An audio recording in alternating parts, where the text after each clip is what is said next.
Petition related to menstrual leave dismissed. Supreme Court instructed to go to the government. It is already applicable in Bihar and Kerala. The Supreme Court upheld the decision of the Allahabad High Court. False information about educational qualification in the election form is not a corrupt practice. Its provision is in the Representation of People's Act.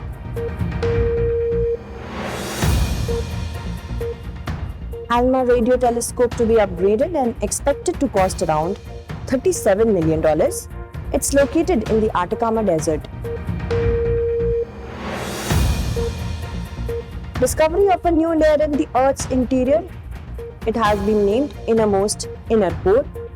Nature Communications has claimed this. Government launches global initiative MIIRA. The aim is to achieve the goals of the International Millet Year. India had introduced a proposal for this.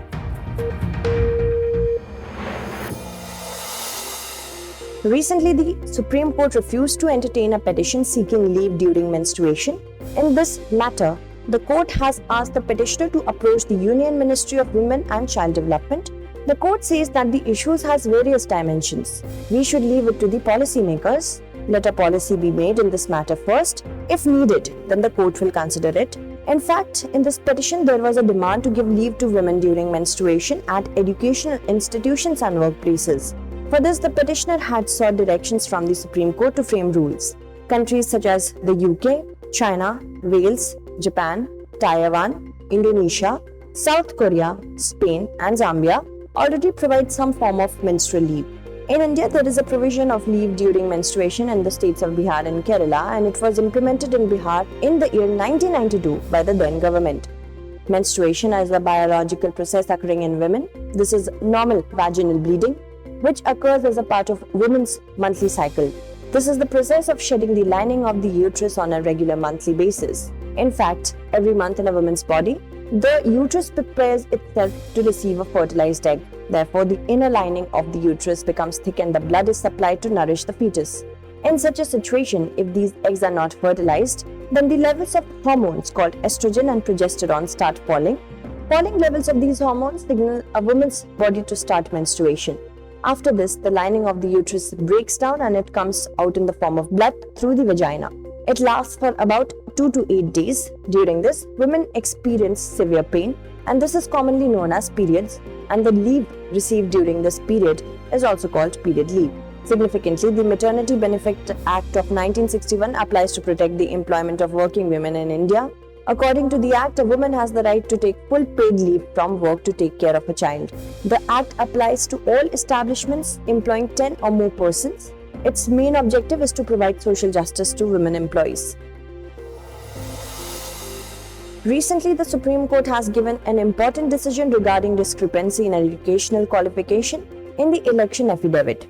The top court says that giving false information about the educational qualification of an electoral candidate will not amount to corrupt practice under the Representation of People's Act 1951.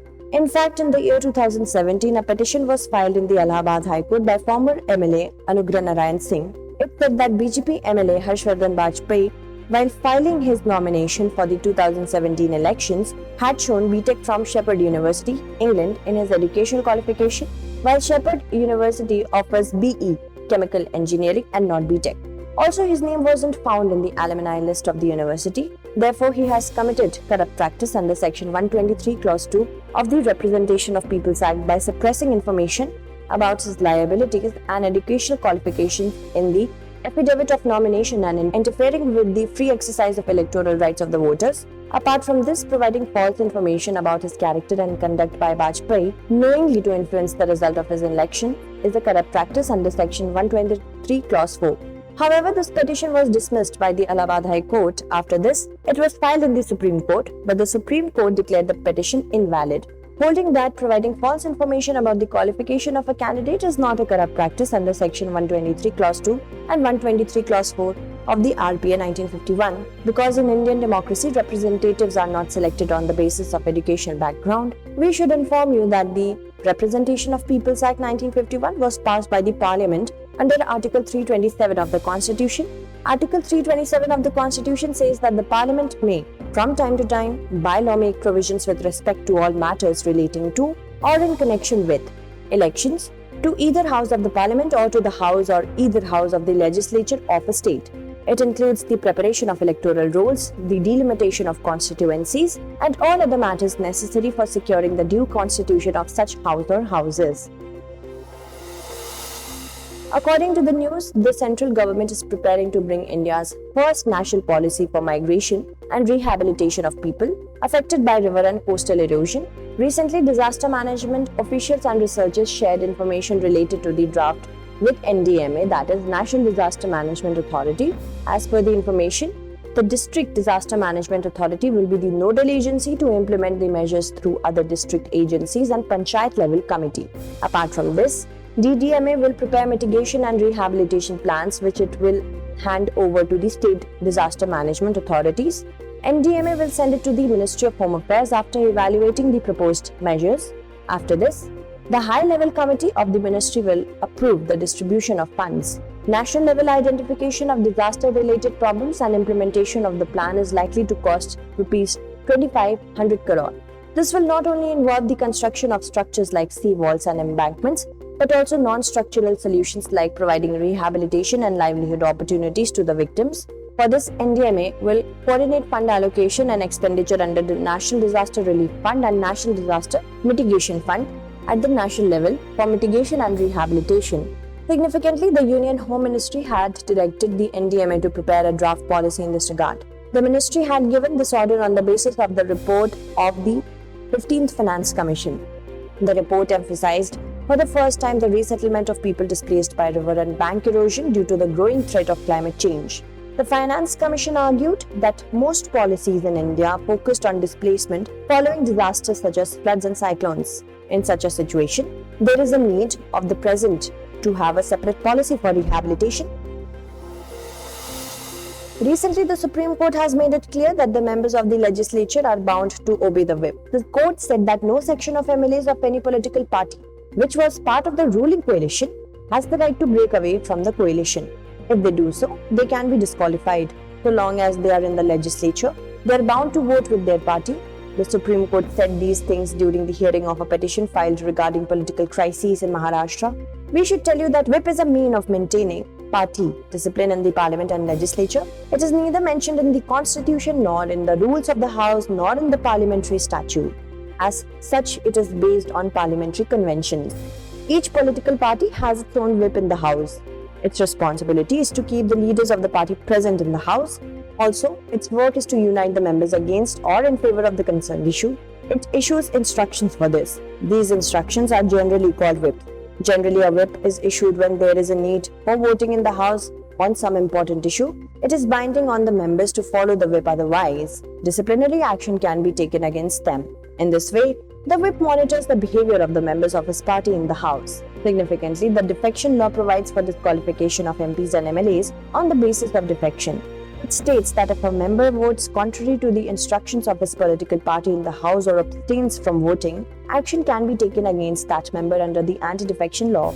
However, if the member concerned obtains prior permission or such act has been condoned by the party within 15 days, he or she can avoid action. Recently, a petition regarding the right to be forgotten has been filed in the Delhi High Court. In this, the petitioner has sought removal of new articles and other objectionable materials related to his arrest. According to the petitioner, this is causing harm to his life and personal liberty. Therefore, under the right to be forgotten, the concerned material has been demanded to be removed. In fact, an FIR was registered in the year 1999 against a doctor named Ishwar Prasad Gilda for causing death of the patient due to his negligence and other allegations, in which later he was also arrested. He was accused of illegally procuring medicines from abroad and giving them to HIV patients in India. However, later in August 2009, a trial court acquitted him. According to the court, there was no evidence against him indicating his involvement in any illegal act. This case is known as Dr. Ishwar Prasad Gilda versus Union of India and others. The right to be forgotten is the right to have any material removed or erased against you.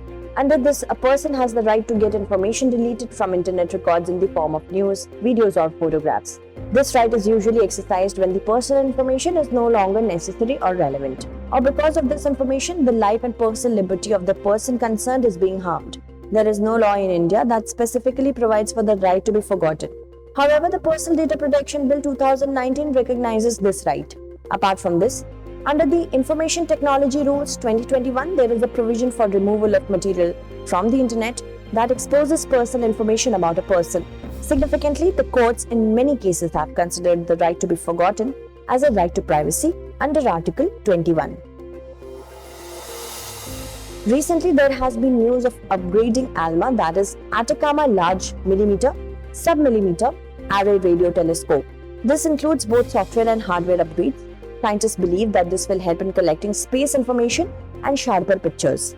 According to experts, it will take about 5 years to upgrade it. Also, it is expected to cost around $37 million. The most important modernization of Alma will be the replacement of the correlator. It is a supercomputer which is one of the most advanced supercomputers in the world. It connects different antennas to different inputs. This will help astronomers to obtain larger images of celestial objects. Significantly, Alma is a state-of-the-art telescope which is located in the Atacama Desert of northern Chile. This telescope studies celestial objects using millimeter and sub-millimeter wavelength. The special thing about these waves is that they can penetrate through the clouds and help astronomers to probe the faint and distant galaxies and stars. These telescopes are so sensitive that they are able to capture even very weak radio signals. It consists of 66 antennas which are spread over a distance of up to 16 kilometers. Alma is operated by a partnership of 16 countries including the USA, Europe, Canada, Japan and Chile. It is working since the year 2013 and the radio telescope was designed, planned and constructed by the US National Radio Astronomy Observatory and the National Astronomical Observatory of Japan and the European Southern Observatory. Recently, researchers have claimed to have discovered a new layer in the interior of the Earth. Scientists say that this new layer is present within the inner core of the Earth. This information was obtained from the study published in Nature's Communication. Researchers have named this layer present inside the Earth as the innermost inner core. However, scientists were claiming about this layer from the year 2002. Since then, continuous information was being collected about it. After the collected information or data analysis, it was observed that seismic waves travel at unusual speeds in different directions in the innermost inner core and the rest of the inner core. In such a situation, scientists speculated that the innermost inner core and the rest of the inner core are made of the same material, but there is a disparity in their composition. After this, they have confirmed the existence of the fifth layer. As we know, based on the study of seismic waves, there are 4 layers present in the interior of the Earth, which are known as the crust, mantle, outer liquid core and inner solid core, respectively from outside to inside. Talking about the composition of the crust, it is made up of silica and aluminium, while the mantle is made up of silica and magnesium, whereas the core is made of nickel and iron. Also, the recently known fifth layer is also made up of iron and nickel. Recently, the National Stock Exchange got the final approval to start Social Stock Exchange. This approval has been given by Securities and Exchange Board of India. After this, now NSE can establish SSE as a separate segment of its own. Significantly, SEBI had given its in-principle approval for the launch of SSE in December 2022. According to a press release issued by SEBI, this exchange will provide new opportunities for social enterprises to finance social initiatives. Along with this, it will give them visibility. Apart from this, it will bring transparency in the raising and utilization of funds by social enterprises. SSE is a fundraising platform exclusively for social enterprises. In other words, it is an alternative means of raising funds for non-profit and for-profit organizations. It works like a stock market. Just as companies and corporations raise funds from common people or investors in the stock market, similarly, NGOs can also raise funds through social stock exchange. In the way, SSE will facilitate voluntary organization, that is non-profit and non-governmental organization, to be listed in the stock market. It will help these organizations to raise capital in the form of equity, debt or units like the mutual funds. Significantly, it was mentioned for the first time by Union Finance Minister Nirmala Sitharaman in her budget speech of 2019-20. Recently, the Financial Action Task Force has taken a major action against Russia. According to FATF's official statement, it has ended Russia's membership. This action on Russia has been taken against Ukraine for waging illegal, unprovoked and unfair war. According to the statement, barbaric and inhuman attacks have been intensified by Russia in the last 1 year.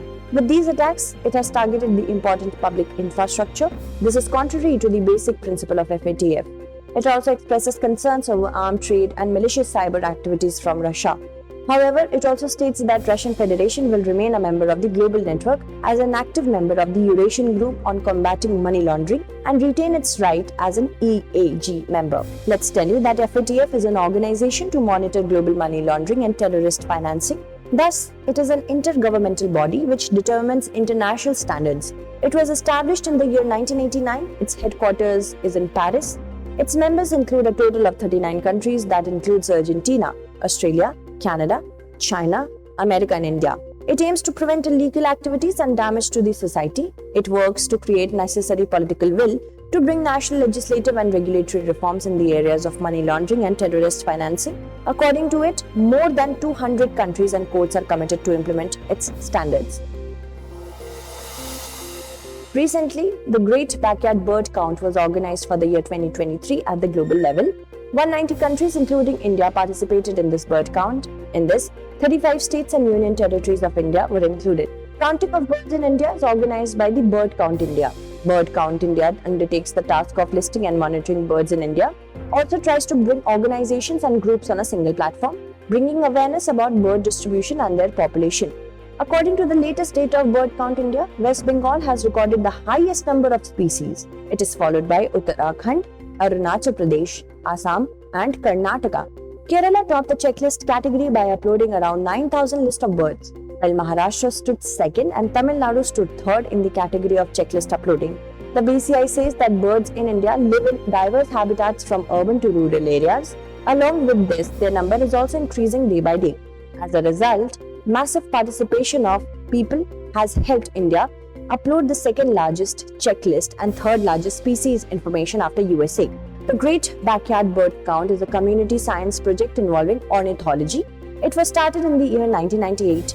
Every year it is organized around the second week of February. This project is supported by the Cornell Lab of Ornithology and the National Audubon Society. It serves to bring together bird lovers, students and nature enthusiasts. Recently, Grievance Appellate Committee was launched by the Ministry of Electronics and Information Technology, which is a faceless dispute resolution mechanism aims to make big and small digital platforms accountable to digital citizens. According to the news, in order to increase the transparency of GAC, all its decisions will be uploaded on the website so that the public can easily see these decisions. Significantly, the provision of setting up of the GAC was made in the amended Information Technology Rules of 2021. According to the draft, one or more grievance appellate committees were to be constituted by the central government. These appellate committees will be empowered to deal with the appeals of the users against the decision of the grievance officer appointed by the social media mediator. If the person is aggrieved by the order of the grievance officer, he can appeal to the grievance appellate committee within 30 days. This committee will endeavour to process the appeal expeditiously, also endeavour to dispose of the case within 30 days from the date of receipt of the appeal. Every order passed by the committee will be mandatory to be compiled with by the concerned arbitrator. Significantly, in the year 2021, the Information Technology, Intermediary Guidelines and Digital Media Ethics Codes rules were made by the Government of India. It replaced the earlier Information Technology Intermediate Guideline rules of 2011. Its purpose is to regulate comprehensive digital platforms such as social media, OTT platforms and other digital platforms. Also, the misuse of social media and the spread of fake news was to be stopped. The central government is planning to launch a global initiative related to millets. Recently, the draft of this proposed initiative was presented at the first Agriculture Representative meeting held under the Agriculture Working Group G20. The name of this initiative is MIIRA, that is Millet International Initiative for Research and Awareness. This meeting was organized from 13th to 15th February in Indore, Madhya Pradesh. Its purpose is to promote the production and consumption of millets at the global level and to coordinate programs related to millet research at the international level. Significantly, the United Nations has declared 2023 as the International Year of Millets. For this, a proposal was presented by India, which had the support of 72 countries. In view of this, the central government has launched the MIIRA program. Actually, the central government wants to make India a global hub for coarse grains. This program includes creating awareness about millets, improving their production and quality, and formulating strategies to attract investment. Also, many activities, including conferences, issue of stamps and coins, have also been included under it. The central government will contribute in the form of seed money to implement MIIRA. At the same time, G20 members will later have to contribute to its budget in the form of membership fee. Let's tell you that India is the largest producer of coarse grains, although it is produced in about 130 countries of the world. Apart from this, it is the traditional food of more than 500 million people of Asia and Africa. These crops require very less water as compared to rice and wheat. They are mainly grown in the monsoon-dependent areas. In the year 2018, the Ministry of Agriculture had declared jowar, ragi, kuttu, etc. as nutritious grain. It was also remarked that they contain high nutrients which protect people from many diseases. Let's now take a look at the 5 questions based on the bulletin. Questions based on today's episode are: first question is, consider the following statements. 1. The Representation of Peoples Act 1951 was passed by the Parliament under Article 327 of the Constitution. 2. Under Article 327, Parliament may from time to time by law make provision with respect to all matters relating to elections to either House of Parliament or the Legislature of a state. Which of the above statement or statements is or are correct? 1 only, 2 only, both 1 and 2, or neither 1 nor 2. Next question is, consider the following statements. 1. Each political party has its own whip in the House of Parliament. 2. Following the whip in the House is the binding on the members of the concerned political party. 3. Whip is mentioned in the parliamentary rules rather than in the Constitution. Which of the above statement or statements is or are not correct? 1 and 2 only, 2 and 3 only, 1 and 3 only, or 3 only. Next question is, with reference to right to be forgotten, consider the following statements. 1. It is the right to remove or erase any content against oneself. 2. A law was made by the Indian Parliament in the year 2015 to give it security. 3. It is protected under Article 21 of the Indian Constitution. Which of the above statement or statements is or are correct? 1 only, 2 only, 1 and 3 only, or 2 and 3 only. Next question is, with reference to Financial Action Task Force or FATF, consider the following statements. 1. It is a global money laundering and terrorist financing watchdog. 2. It was established in the year 1990. 3. It has a total of 49 official member countries. Which of the above statement or statements is or are correct? 1 only, 1 and 2 only, 3 only, or all of the above. Last question is, consider the following statements regarding the Great Backyard Bird Count or GBBC. 1. This is a community science project related to ornithology. 2. It was started in the year 1989. 3. It is funded by the Government of India. Which of the above statement or statements is or are not correct? 1 only, 1 and 2 only, 2 and 3 only, or 1, 2 and 3.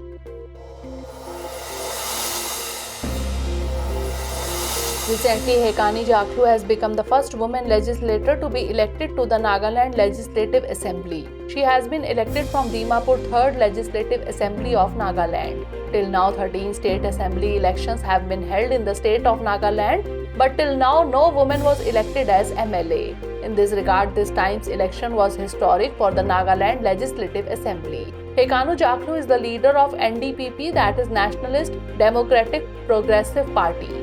She is a lawyer by profession. She was awarded the Nari Shakti Puraskar by the Ministry of Women and Child Development in the year 2019. The award was given for her work for the development and upliftment of underprivileged communities.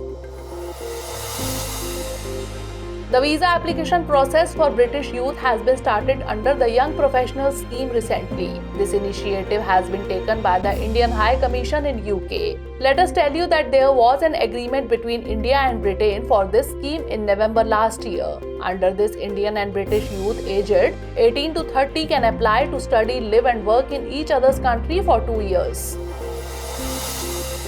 Recently, the Madras High Court has set aside an order passed by the Tamil Nadu State Information Commission. The commission had asked a cooperative society to disclose information under the Right to Information Act 2005. This order was challenged by the chairman of the committee in the Madras High Court. Significantly, earlier in 2013, the Supreme Court had said that cooperative societies do not come under the ambit of RTI. In fact, the Supreme Court, while giving a decision regarding the Kerala Societies Registration Act of 1860, had said that the cooperative society is not a statutory body but an institution created under a law. Hence, the RTI Act cannot be applicable to the cooperative society. Global System for Mobile has honored India with Government Leadership Award 2023.